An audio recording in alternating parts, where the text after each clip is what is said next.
Coach, you want to open? Yeah, we're just really proud of our football team. I think there's no question that guys came to play. The defense was outstanding. Tulsa is an excellent offensive team. They have really good skill. And to play the way that we did against an offense of that caliber, I couldn't be more proud of those guys. And also proud of the offense. You know, it didn't come easy. But I thought, you know, in the first half we had almost 200 yards of offense. So we were moving the ball, we were controlling the clock, we just weren't scoring points. And you know, the key was going to be to finish drives. And obviously, you know, the kickoff return and then overcoming that. I think it was what, a 1st and 25. Overcoming that 1st and 25 in the first drive of the second half, and then being able to punch that thing in.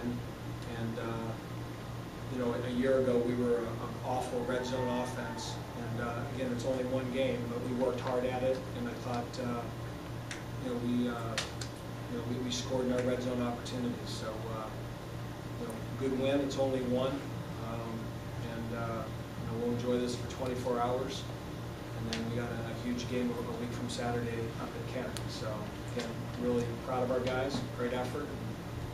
One down. We got to get the next one.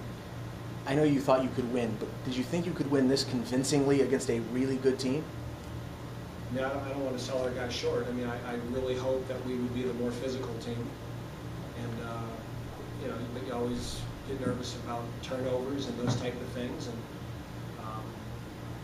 you know, I mean, I think we're going to beat them by 27. No, I think we could win. Yeah, absolutely. I believe that we can win this game. I have to ask about the quarterback decision. You went to Matt Johnson very early. Mm-hmm. What was the decision that went into that? Well, we had, forgive me, John and Jack, you know, we had decided earlier in the week that Matt Johnson still practiced well. We made the decision to start Matt Shills. We told both quarterbacks that if they both continued to practice the way they were practicing, that they would both play. And so before the game, we had made a decision to put Matt Johnson in the 3rd or 4th series, depending on how things were going. And you know, the first drive we made, I think, a 1st down, and then we were 3 and out. And so we put Matt in, and I thought he gave us a spark. And he made some plays with his feet, and then once he got us moving, we just stuck with him. So we went with what we thought was the hot hand. And you know, I'm sure you'll have more questions about that, but I'm not going to want to answer right now. It's the nature of the beast. I'm gonna ask you, who will he start next week then, Matt Johnson? I mean, right now, again, we'll watch the film, but I would imagine probably, you know. But again, the thing that has kept that thing going is the way they've practiced. So, you know, right now, if I had to guess, probably Matt would start, but I could say that Matt will start all year, and you guys won't know what I'm talking about.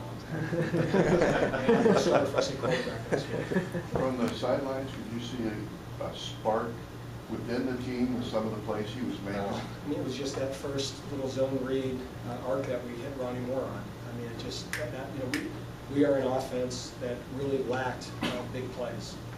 And part of getting Ronnie Moore out there and doing some of that stuff is if you can't make big plays in the course of your normal offense, you got to find ways to create it.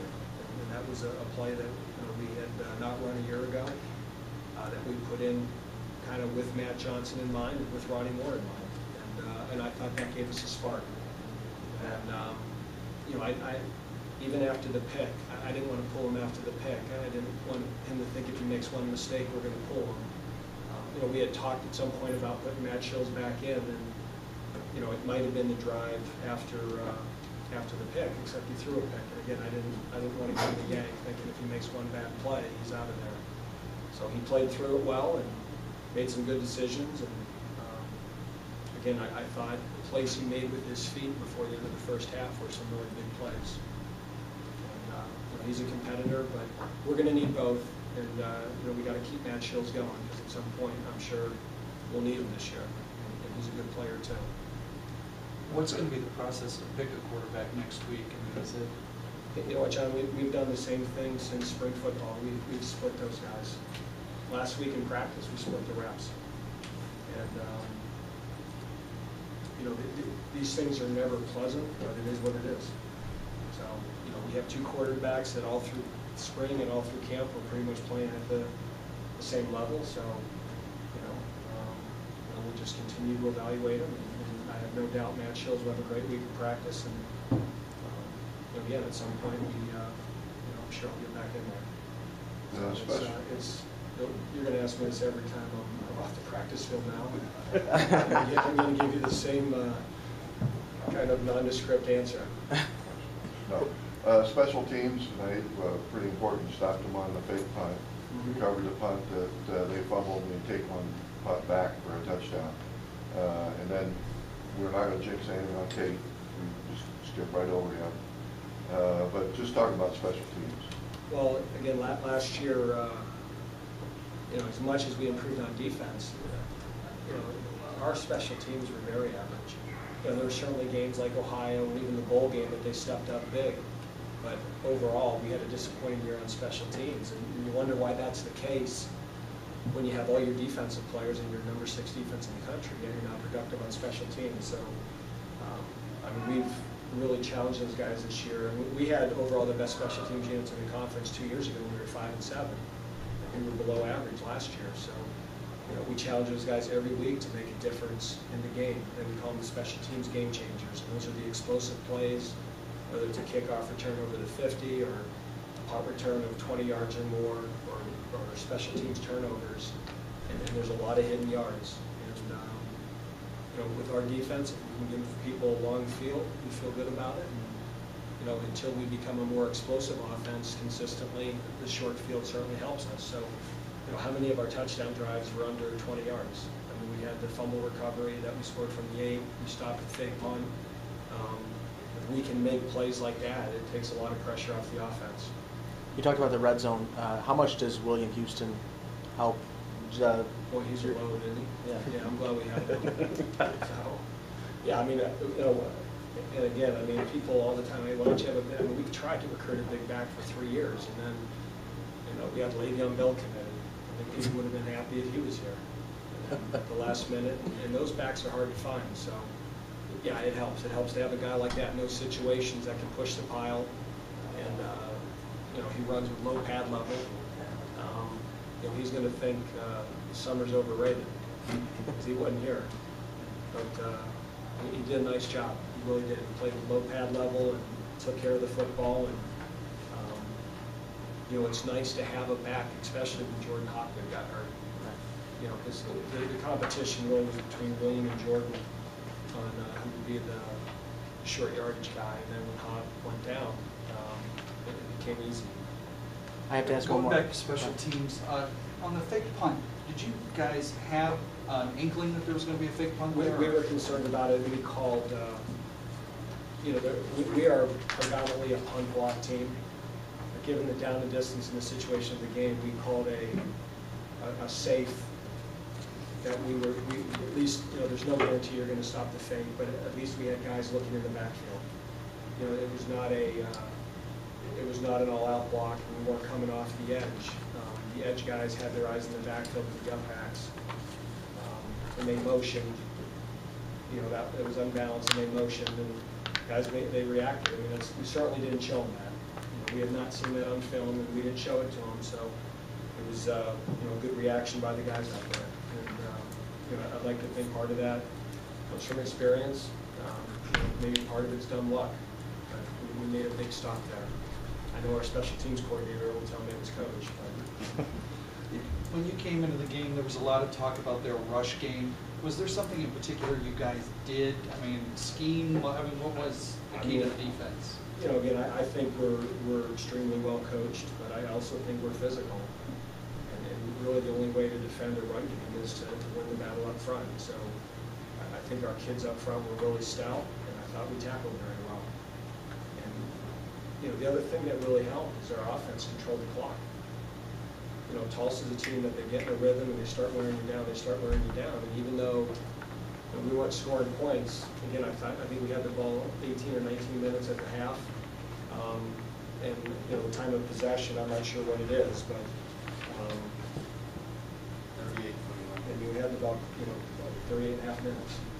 So, I think for them to get on track, and we were great on third down.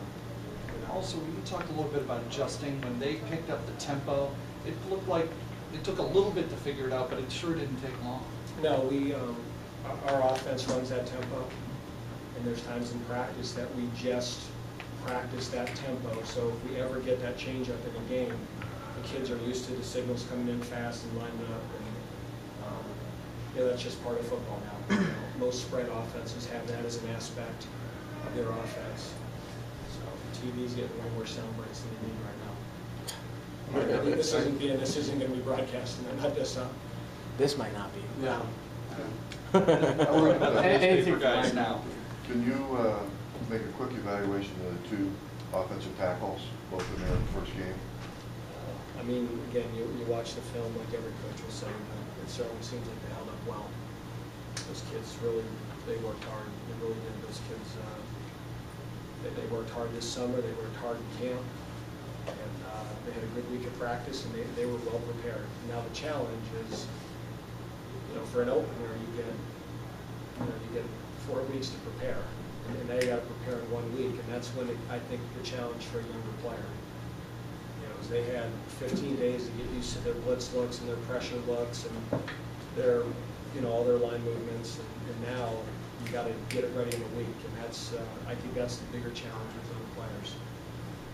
Speaking of young players, I mean, you used them, you used Coppett, you used Houston, you used Matty J, who hadn't really played very much. You talked all along about having a veteran team, but you had a lot of young guys and newcomers make important plays tonight. Yeah, I think we are a veteran team, but I think it's a lot easier for younger players to play when they're with veteran players. There's guys that help them out. I mean, Jacob Bennett is a redshirt freshman offensive tackle, but every snap of the football game he lines next to Dominic Llewellyn. You don't think that helps him? I mean, or he's next to Alex Baer. So. The young guys are stuck between older guys. Ronnie Moore's out there. He's in a formation with Sean Joplin and Alex Baer, and so when you got to play a bunch of young guys, it's hard. But when you can sprinkle them in among veterans, it's a lot easier. And we didn't overload those guys this week. We with a lot of the skilled guys, Ronnie Moore and Coppett, we gave them somewhat limited menus. If the game plan was this, we asked them to learn this. So, but it's good, and we're going to need those guys. So it was good that we had a game that we could play them. I hate that we gave up the shutout, but it gave us a chance to get some of our younger defensive players out there. And, they found out they're not ready. So they learned the hard way. And again, I feel bad for our first defense because they deserve that, but we didn't want to risk an injury. You got to get those guys ready to go. That young safety's talented, but he wasn't ready to go. He gave up a big one, but he'll learn from it and he'll be better. All right? Okay, thank you.